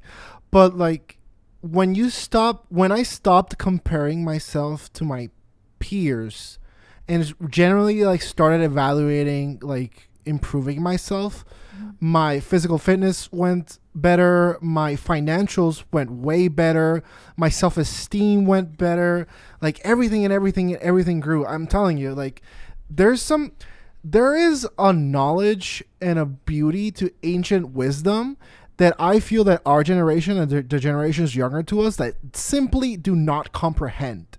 And I thought I did because I played a lot of games, and a lot of games are like like the setting is like ye olde world. Yeah. It's like knights and maidens and whatnot. And like I pride myself that one of my superpowers is that I don't know how to say this in Spanish, in English. Aprendo de mano ajena. Like I learn from others' mistakes. Like I don't gotta put my hand in water to know it's wet. Yeah. Like honestly, and I feel like a lot of people do. Like they just like want to ram through the wall, feel the pain, and be like, can't do that. Yeah, I think also people want lives that like are not in line with the life they are currently living, and then they wake up every day being like, but why isn't my life like this other life? And you know, you have to, dare I say, customize your life. Like if you want to live differently, you make micro changes until you get that. You can't just like sit and do the like same thing over and over again and wonder why you aren't getting these goals that you kind of like. One thing like they say in the Catholic Church or like in the Episcopalian churches, like the intentions you hold in your heart, like there are things that like you want, but are you actively like pursuing them? Are you like taking the steps towards them, right? And I think, sorry to go all the way back to our robber story here, I think being like I am justified in causing someone else harm because they have something that I want, but I am not willing to put in the work to get them, and accept that I may never be able to have $10 million worth of jewelry, but maybe I could honestly buy a nicer piece of jewelry. Yeah. Like that's not what they want. They want to feel justified in like sort of they might like, it's like if they think they're Robin Hood, except they're, instead of like stealing from the rich to help the poor, they're stealing from the rich to help their own ego. To help themselves. And like the beauty, like the funniest thing is like the biggest wealth of the Kardashians is seemingly the fact that like despite all their flaws, they're a very tight-knit family. Yeah. And honestly, like it's not like there's a lot of millionaires that when they become millionaires, they like isolate from their families even more. Do you remember that They're not clip? that at all. That clip of like the guy on who goes to see like who's the Dr. Phil, and he's like, why would I talk to my family? They don't have any followers on social media. I've never seen that clip. It's freaking. Oh hilarious. yeah, it's like girls like I could never just try to be a superstar and whatever. Yeah, like it's really, and like I couldn't tell if it was a parody or a joke, or you never can tell anymore. But it's like it was too ridiculous to believe. But he's like, why would I talk to my mom? She doesn't have any followers. He's like, it's your mom. And like I guess what they're saying is like they're interacting with them doesn't do anything for me because I can't gain more attention from it. Like that's really messed up. Awful. I think that truly, as I grow older, and sorry for being Boomer Dane, that as I grow older, I like love it. I love Boomer Dane. Boomer Dane. The beauty in life is community. And like there's something that Michael Malice says, and I think it's the most genius and beautiful thing he says, is that it's so easy being the guy or the gal that takes your friend out for lunch during their birthday. Mm-hmm. And what does it cost? Like if you take him somewhere cheap, like what, $20? And for like $20, you can be that guy that just made a memory. Yeah. And also made that person feel valued, right? Yeah. Like that's the best thing you could do for anyone. Like show them that they are a valuable person in your life. Absolutely. And I think we should all strive to be the guy and gal that invites randomly the friends out for coffee, the guy and gal that will dog sit, the guy and gal that will babysit. Mm-hmm. Like the person that will help move, because like those are the little things that like add up that they're huge. And you think you do them like when you're on your own, you're like, of course I would do that, my friends. But a lot of people, like once it comes time to actually do it, don't actually do that. I'm thinking back to, there's a really funny meme. It's not funny, it's actually heartwarming. There's a meme that says like when your friend invites you out for lunch and it's like, hey, let's go, want to go out to lunch? And the guy's like, I don't have any money. He goes, I didn't ask if you had any money. Yeah. And that like that proves that concept of like the friend who's there no matter what resonates with people on a very, very deep level. Yeah. So all right, let's do super chats. Okay. Let's see. Prototype says or Nathan Settlemeyer says Prototype would be a great movie. I have not. It's a video game. Yep. What I haven't are your thoughts played on it. that? Sorry. Okay. Can't play them all. Do I want to read bad apps? I don't know if you want to read bad apps. He wants to. I don't know who Master Chief is either. Master from Chief is the Halo. protagonist of Halo. Gosh, the video game I personally reference. Yes. Yeah. Rough. Whoops. Guys, I always say this, but like I had an older brother and older cousins. I watched a lot of video games. I was not always allowed to hold the remote myself. Would they take him away from you? I think it's just like hierarchy, right? And they knew I didn't know how to do it, and it's like, why would we waste our time with this? Sorry, it just scrolled for me, so I've got to get back in place. Darth Doza. That's what we're looking for. Oh, you got a vamp. Okay, Darth Doza says, Final Fantasy stopped being fun for me when the game started being linear or more linear. I enjoyed the more open world of the 6, 7, 8, 9, 10. 12 is when I stopped. Can I elaborate on that a little? Go ahead. So, That's ironically, when we were talking about how like money ruins everything, so again, like the first Final Fantasies, You get $10 million and suddenly you're in a bathtub tied up by some French grandpa, and then yeah. honestly, the first Final Fantasies were like, oh my god, like this is working, like Yeah. question emoji, and then seventh was like a technological revolution where it's like, oh my god, these little stick figures and actually resemble human beings slightly, and I can empathize with them more. And at the time, it was like, oh my god, this is the greatest graphics of all time. And then 8 was a giant leap, 9 was a giant leap, 10 was like a gigantic leap, where not only were they the most lifelike, the graphics still hold to this day, voice acting. And a lot of fans say that everything after that, like, Downhill. especially me, because I hate 12. Sorry, fans. And then 12 is like, but like in all honesty, 12 is like the improvement of like voice acting and graphics, even though like the limited technology that we had then. 13 is basically, Brett, I'm sorry for using this reference, but people understand it. It's like the Michael Bay of Final Fantasies. Well, that sounds freaking awesome to me. But it wasn't. Well, that's wrong. And by that, I mean like the typical like critique that people have of Michael Bay, that it's all flesh and no substance. Well, that's what we love about it. And Boom, boom, boom. but the critique of it was that the other games, you had this whole world and you had like an airship and you could go to random places and explore, like, what's this? What's that? And like your progress, although it was linear, it had the illusion of non-linear because the world looked open. And although there were very few areas that you could go, visually and like aesthetically, it did not create that effect. Yeah. Whereas Final Fantasy 13, it gets mocked because it's like a hallway simulator where it's like go walk forward, occasionally take a right, and here's like a cutscene with a lot of graphics. I actually want to, before I forget, I want to give everybody a recommendation for a show and an episode specifically to watch. There was an episode of the show called The Librarians. There was movies called The Librarian back in like the early 2000s. And there was a show starring Rebecca Romijn called The Librarians with Christian Kane and a bunch of other actors. And there's an episode where they get caught in a video game simulation.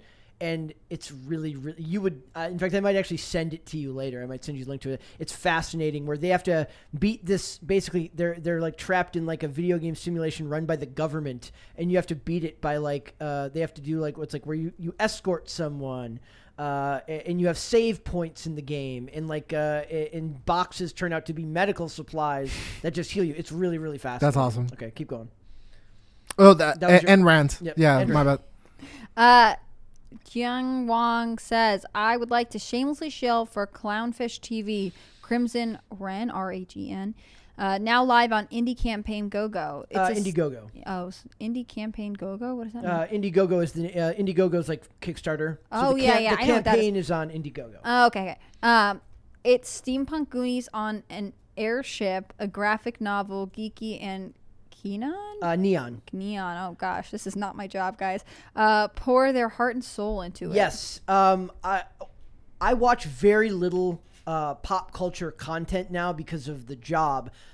Clownfish TV is the one channel that I religiously still watch on a regular basis.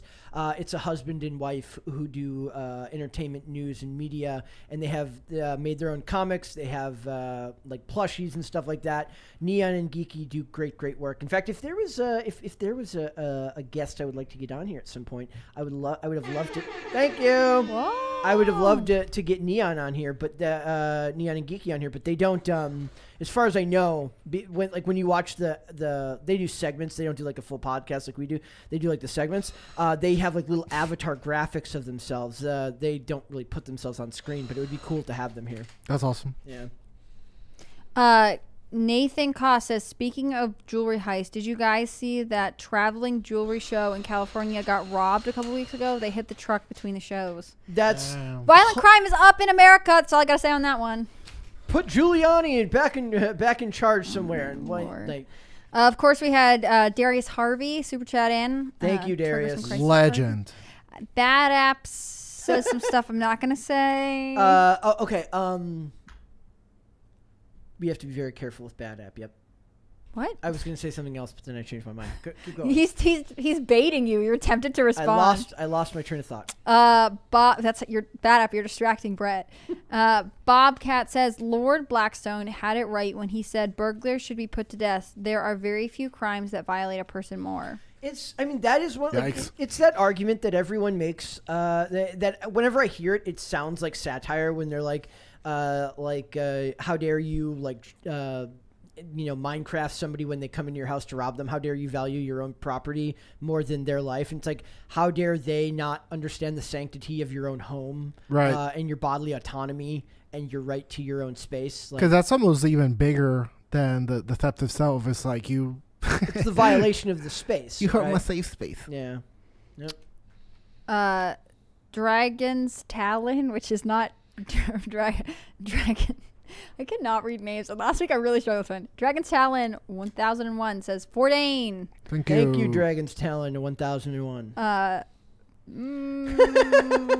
We love you, Bad App. Even though we don't read your posts, your chats. We appreciate that you're here with us. Yes. You know, we love having you. Dragon's Talon 1001 says Dane Merch. I would have gotten away with it if it weren't for you dang kids. Are you the villain in a Scooby Doo movie? I didn't quite get that one. That's like what they would say like when they. No, I know, but like.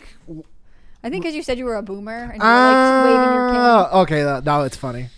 Who's down for like the idea of a Scooby Doo horror movie? No, I really don't think anything could beat their live action movie. Oh, I love the live action. It's they were talking about they want to do like that cast, but in a horror movie. They gotta get a hot Daphne. But what's her face? That's my only. Who married that other guy who's in the movie? Is Sarah Michelle Gellar. Yeah, who married Freddie Prinze Jr. They're not together. Are they still together? They're still together. They're still together. They did a dish soap commercial one time during COVID. They're like kind of like in the suburbs of Hollywood. I want to say, you know what I'm saying? Not Calabasas. Like they are like known and they still do some stuff, but they're not like elite. They're not like Brangelina. I actually, because like I said, I've been watching the show Boston Legal, and in that show, Freddie Prinze Jr. plays William Shatner's son for one episode, and then they find out that it's not his actual son. What? And he plays the doof. Like, imagine if you've ever seen a Scary Movie, the character of Doofy. It's supposed to be like Dewey from the Scream movies. It's like that, but a lawyer. It's really, really funny. Hannah Claire, have you seen Survivor, right? No. Never mind. Oh, gosh. Guys, keep going. I don't know what happened to me. I didn't watch anything ever. You were made boomer by your parents. Yeah, I was definitely raised. Your dad made you a boomer. In the thick of boomer culture. Boomer, and like my dad was the same way growing up. Like he did not listen to pop music. Like he was countercultural, but not in the way people thought they were countercultural. He was countercultural. Wouldn't that make him cultural? It's very hard to explain, but still no. You can't. So you can be countercultural. Maybe he was cultural, and that has made him countercultural today. I don't know. Yeah. Darius Harvey says, "Yeah, I struggle with 12. I haven't beat it yet. 13 is good. 15 is great." He's talking about Final Fantasies. 12, I would love it if he was just talking about the numbers. Yeah. He's like, yeah, I really struggled with the number 12. 12, I've picked up multiple times. I can never finish it. I always get bored to a point. 13, I finish it somehow. And, like, I don't know. I guess I was just, like, huge cope. 15, I liked. because it really like strayed away from the narrative, and it was like a beautiful bromance of a game. It was like the only game that didn't have like this like romance between a boy and a girl and all these things. Essentially, it's a prince being escorted by his guards, Sure. who are his bros, and it's honestly very moving. Ivan Ortiz says Gears of War couldn't be made into a movie today because of how masculine and badass it is. We used to use the term. I wish this was a like do it you won't kind of comment. We used to use the term gear for everything in Minnesota. Why? Why? It was just a It's cool regional slang. It was a slang I in love in the skating community. Ooh, So in the Minnesota skating community. there would be like everything could be referred to some type of gear. Clothing was gear. Everything was Is gear good? Gear it could be both. Like Trick was explicitly dangerous to be called Gears of War. Why? Just cause. Gears of War is Is that like a you've insulted my honor kind of comment, or is No, that it's like like a I'm coming it to get speaks you to how kind of comment? dangerous the Trick was. interesting. Yes. Well, there's a video game series called Gears of War, and it's like in this No, I know. That's where it comes from. Minnesota invented that video game. basically. Darius Harvey says Final Fantasy 7, 8, 9 are legendary to me. They're my besides 6, like 7, 8, 9. I think it's known as like the golden age. And that's my One last one more is for- Action Man. Best Scooby-Doo is Scooby-Doo on Pirate Island. Also, if you're looking for a movie that has a pet in it or a dog in it, if anybody here's ever Air seen Bud. the movie, that too, has anybody seen the movie Homeward Bound? Yeah, but Yeah. not in a long time. I think Oh. I remember being very sad watching. Oh that my movie. god, yeah. Homeward Bound. I saw my dad cry in that one. There you go.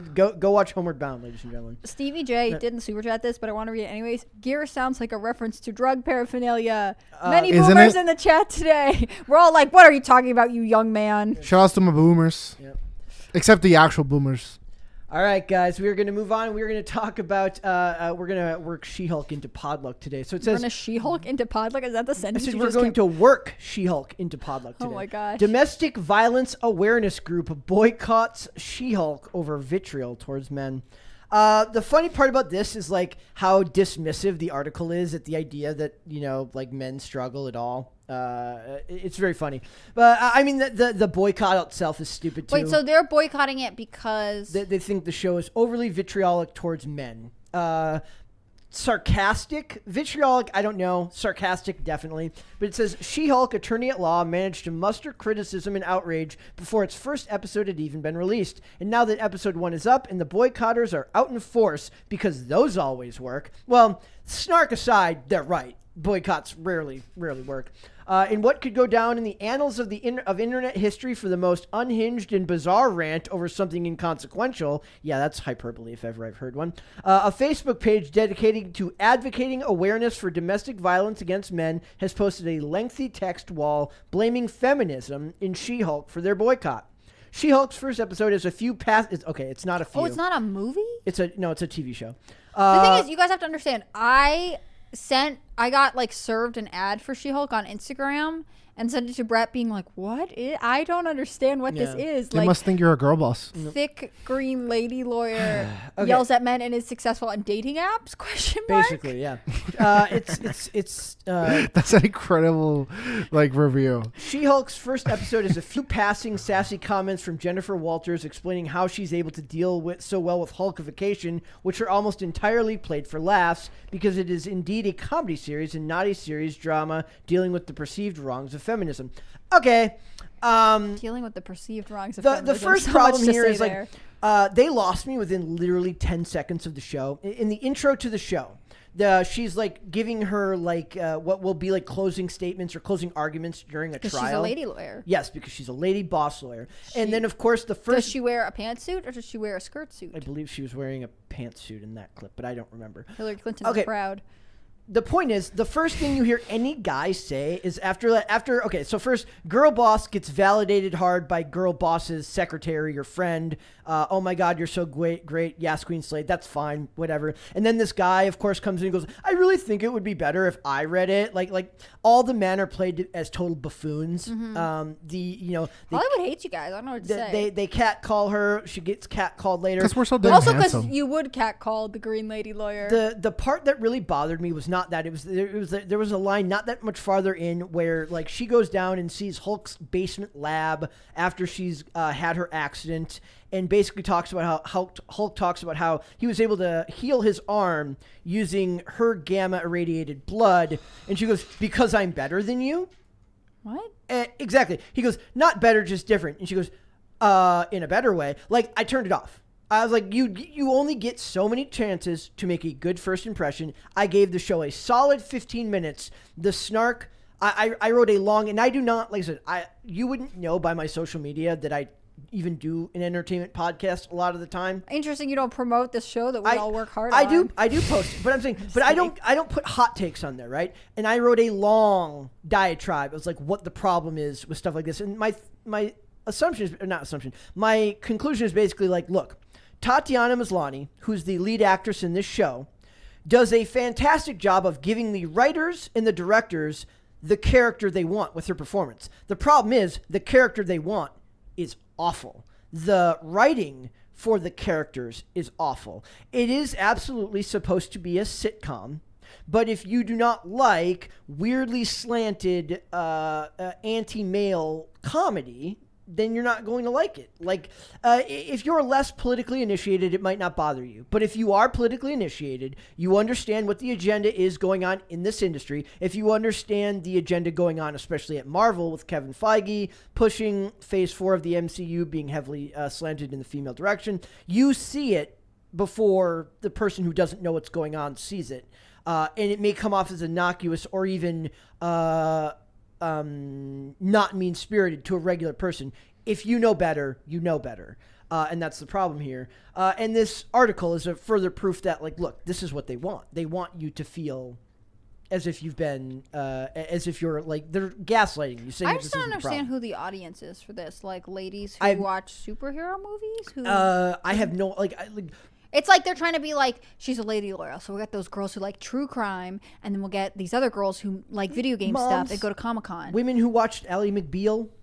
This is for Ally McBeal have to do with this? Because it's very much in the vein of Ally McBeal, the shows. And which is another reason it's funny, because I mentioned Boston Legal, because that's a spin-off of Ally McBeal and Private Practice, right? So I just think this is a show for Marvel sycophants that will like literally garble anything that they put in their plate. Yeah.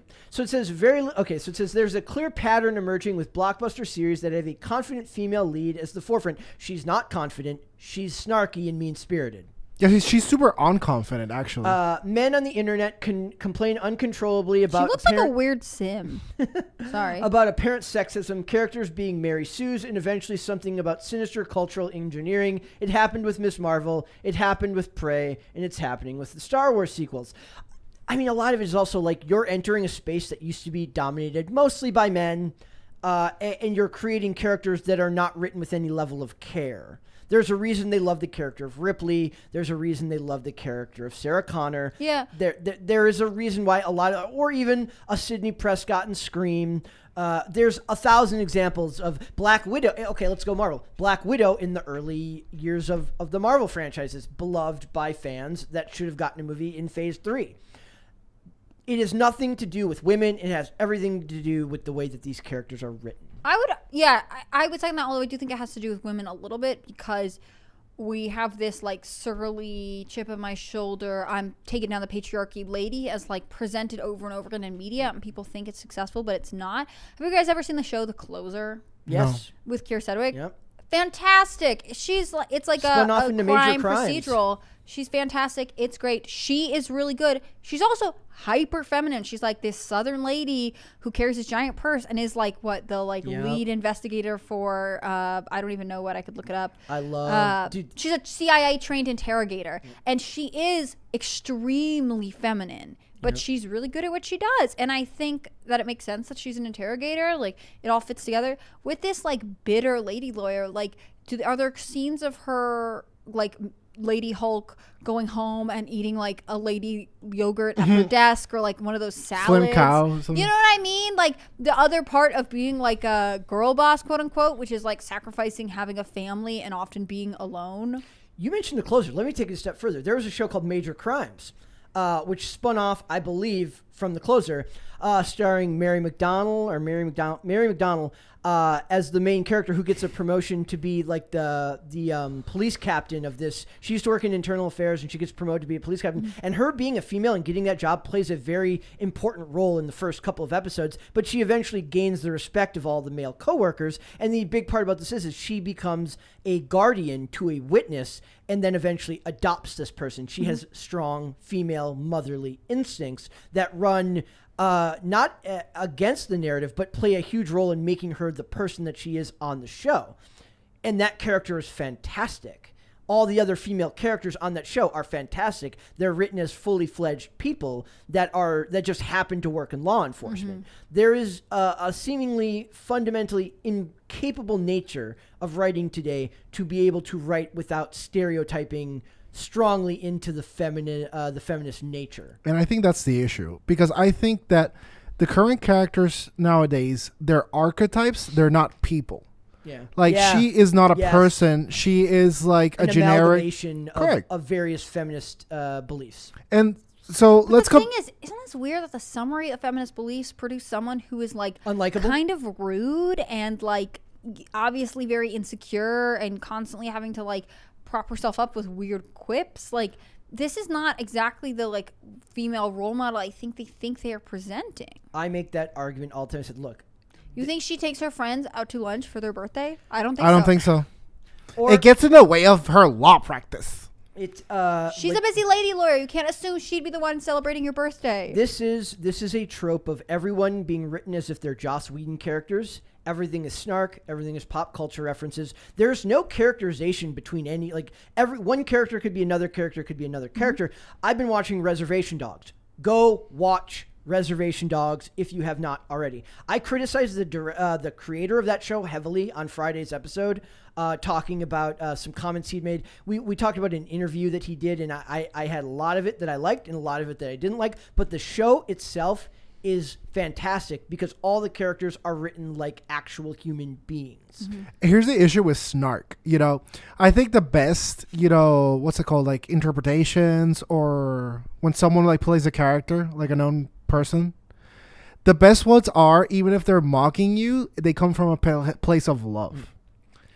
She-Hulk is just full hate. And like, I wanted to compare two characters, Spider-Man and She-Hulk. Spider-Man has struggles. Like the actual character, Peter Parker, he's broke as hell all the time. Like, he gets no respect in the industry he works in. And he has all these issues that he's trying to overcome.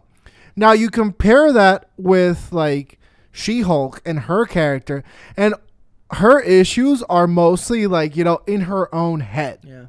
It's always, like, the man and the this and the that.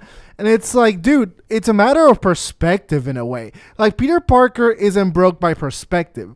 He's broke. Yep. And he lives in an expensive city. You're just kind of a bitch. Yep. I just feel like we should send writers out to talk to women in high-powered lady lawyer jobs before they decide what they're like. I wonder if this character actually resembles anyone. Like, if you're a high-powered New York lady lawyer, right? Like, does anything that she says resemble your actual life? Do you actually share anything, or is this like what you were supposed to say? Yes. I'm going to point out like how this article actually has a line that perfectly encapsulates what you were saying earlier about propping yourself up at the expense of others. It says, She-Hulk is the first Marvel Cinematic Universe property to break the fourth wall, with Tatiana Maslany's role beating fan favorite Deadpool to the punch, because they had to have a woman break the fourth wall before a man. First of all, why does that matter? Who did it first? But first of all, like, wrong. Like, I mean, if you mean in terms of like film, like Deadpool came first and it did. Yeah, but it wasn't part of the Marvel Cinematic Universe at the time. That was owned by Fox at the time. I mean, wow. What a technicality there. What a leap. That's like, well, I guess I'm not saying it's you, Brett, but I'm saying like to the person that wrote it, it's like, well, technically it was all my fault. Therefore, She-Hulk is the first. Like, bro, cope, seethe, Yeah. like whatever. So it is. Okay, the other one I would give is go find. I don't know where the hell you're gonna find it. I've mentioned it a million times. The first season of the show Dark Angel. Jessica Alba's like her first big role as a TV character. It's a sci-fi show. She's a strong, independent woman because she's a cyborg, she's not. She's a genetically modified person, so she's not even human. So she beats up all the men, but it actually makes perfect sense because she's not 100% human, right? And the character is both has her banter and has her a kind of street level wit about her when she's talking to people back and forth, but she also plays an extremely vulnerable woman at times in the show, and there's a lot of humanness, for a lack of better terms, to the way the character is portrayed, and they just don't have the ability to find that level of nuance now. That is my conclusion here.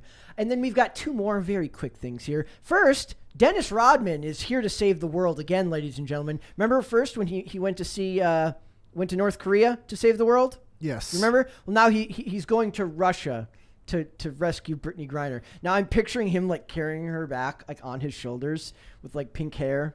Guys, war's over. Like Dennis Rodman is on it. Yes. What's his plan? What's his game plan? So it says Dennis Rodman says he's going to put his dictator diplomacy to good use soon in an attempt to free Brittany Griner, who's currently jailed in Russia. The ex-NBA star told NBC News this weekend that he's planning on jetting off this week, adding that he got permission to head over there and help that girl in a would-be prison swap. Unclear if Rodman is serious or not, but his track record suggests that he could be. Who's he swapping? Also, like Biden administration, get it together, team. Says, as we know, Dennis Rodman has visited North Korea a lot over the years and built a relationship with Kim Jong-un. Rodman has also insisted his connection to North Korea has helped U.S. diplomatic efforts, including the release of an American prisoner named Kenneth Bae. Of course, he's also tagged along with then-President Donald Trump in a 2018 trip to the communist country. That said, his actual influence has gotten a raised eyebrow. There isn't much more on the NBC interview, which sounds like it was fast and on the move, as there is no video evidence or anything beyond text quotes. I'm just trying to picture him like walking into Russia with like, I don't know, does he go with like, are we releasing a prisoner? And like he escorts them? I don't know. He hangs out. He plays for the Olympic basketball team next year on exchange. He should go with Lex Friedman so he can see the beauty and everything. Perfect. Gosh. My brother likes Lex Friedman, I think. Dane, how do you feel about Lex Friedman? Brother, we don't have enough time in the show. That's a whole other episode. All right, guys. And before we go, I have one more quick thing to tell you guys. Unfortunately, the Buffy the Vampire Slayer reboot is now on hold. What? No way. That is too bad. So I just want to read this headline, though. Buffy the Vampire Slayer reboot with black lead actress is now, quote, on pause. Not even a named actress, just know that it's going to be black. That's what they said. Do they actually cast someone, or is it just like... It's Kamala Harris. Oh, my gosh. On another level would be hilarious. So this was one of those things. This was where a lot of, like, weirdo, like, actually woke people got their like wake up call, where like there was people who like for years were like, stop being man babies. What do you care if they race or gender swap your favorite character? Stop being such a man baby. People love Buffy. But those people love Buffy. And when this came out, they're like, why would you do that? And then they're like, welcome to what we've all been asking for a long time. Yes, they had no, like, it was like there's like zero self-awareness there. Mm-hmm. Like they don't realize that, yeah, now you get why. Like I said, this will hit the general like millennial population when they race swap Harry Potter. Like that will be the awakening moment. I don't think so. I do. Because like Harry Potter is like so much their Bible that if they don't accept it, it's like you gotta accept like a that's what I'm saying. trans Harry Potter in a wheelchair. Like you just have to. It will cause them great. It'll be a huge division among that group because and they will finally realize there are some of them who will be like, fall in line, like this is important and representation is good, and others will be like, you cannot mess with canon like this, and we'll all be like, we know. And then they'll have to criticize Daniel Radcliffe, who will come out and say like, of course, this is great. This is the greatest thing ever. No, it'd be Emma Watson who comes out, and Daniel Radcliffe would be like, what? Massive hot take. Rupert Grint will slide in with his ice cream truck. Massive legendary hot take. Daniel Radcliffe was a terrible Harry Potter. Because like Harry Potter in the books was actually like courageous and like upstanding, whereas he's he seems like he's on, I don't know, like downers all the time. He's like, oh no, He's don't kind of do moody. it. He's like an emo boy. No, in the books he's super emo and angry, like darn. He's like, He's bad in like book 5. That doesn't He continue goes through on. a phase. I'm sorry, book 6. Like, yeah, that's. I do want to point out that they also didn't give him like he couldn't wear he couldn't wear green contacts. Yeah, why? And That's like the easiest thing of all He couldn't time. put contacts in his eyes, and they didn't change his eye color, which I thought was hilarious. that's Also, dumb. like the parents look literally nothing like him. Yeah, they cut some corners there. So yes, so guys, the reboot of Buffy the Vampire Slayer, which everyone knew was going to be awful, is apparently off, which is sad because I'm a huge fan of David Boreanaz from Angel, and David Boreanaz is great, but it is Nah, what let it is. die. David Boreanaz from Bones? Yes, yep, and from SEAL Team. I love Bones. It's one of my favorites. I love Bones too. We have the same taste in television, which is funny. There's a funny example of like of a female character that's elevated, not on the back. In fact, they kind of make him look like a buffoon at times, but he's so heroic and masculine that it just And at times works. she's so clueless and Yes. like weird. And he slowly changes her mind throughout the entirety of the show is her being steadfast and him slowly changing her mind. I don't want to get married. I'll get married. I want to have kids. I don't want to have kids. I'll have kids. I don't believe in religion. Yes, you can take our kids to church. It's the influence of a strong strong masculine male- man. I love it. I've never seen Buffy. I've never seen Buffy either. Bones is a fantastic example of like though I do laugh at like his like ridiculous patriotism, given like he's supposed to be a descendant of like John Wilkes Booth, and he was also a sniper for the government. But yes, I am getting off track. So guys, thank you so much today. Dane, thank you. You want to do super chats? Oh, do Before we you have? check do us we have- out? Yes, let's go. Go. Yeah. No. Nice save, Mary. Shut up. Chenzig says Hannah Clearweek is greater than Shark. Oh, Week. that's why she wanted to read super chats, because There she we go. wanted to see she's becoming She-Hulk. Look, She's like- I'm just she's trying like, to do. validate I'm me. trying to do a good job. What would Mary do? She would read everything Speaking of which, perfectly. bad app. I'm not reading that. And then our last one, because there was more You than just mean- one that was nice to me. E. Rodriguez says, my mom works in corporate America and is pretty high up in her company. Nothing like She-Hulk boss lady archetype. Dude, I That's know. what I mean. You should meet real life lady executives and see what they're like. For some reason, I know a lot of high-end like Yeah, there was lawyer a phase chicks. where Dane was only dating women who worked at banks, which I liked. Banker Dane. That was a different. No, he's year. not a banker. It's like Banker Dane. one of the qualifications. Like people would be like, "Oh, I want them to be a Christian. I want them to be tall." He'd be like, "Works at a bank." I dated a board member from the World Bank, and let me tell. Dane is the Fed here, ladies and gentlemen. Basically, she thought I was like literally a spy, which was hilarious. Anyway, and I thought she was a spy, but like, dude. So I've met like a bunch of like high like end like lawyer ladies, and they are cutthroat. How so? They are not, dude. They are not like this like feminism and like girl boss. They are biggest like lie is always like show me the money. Like they're all about the stacks. And the biggest lie is always it's the women supporting women thing, because that's not true of. Brother, hell no. Dude, oh my god. You could not, as John Mulaney said, one of his best jokes, you cannot make an Ocean's 8 with all women because two would split off to talk shit about the rest of them. Like, Dude, like no one is more misogynist than women in marketing.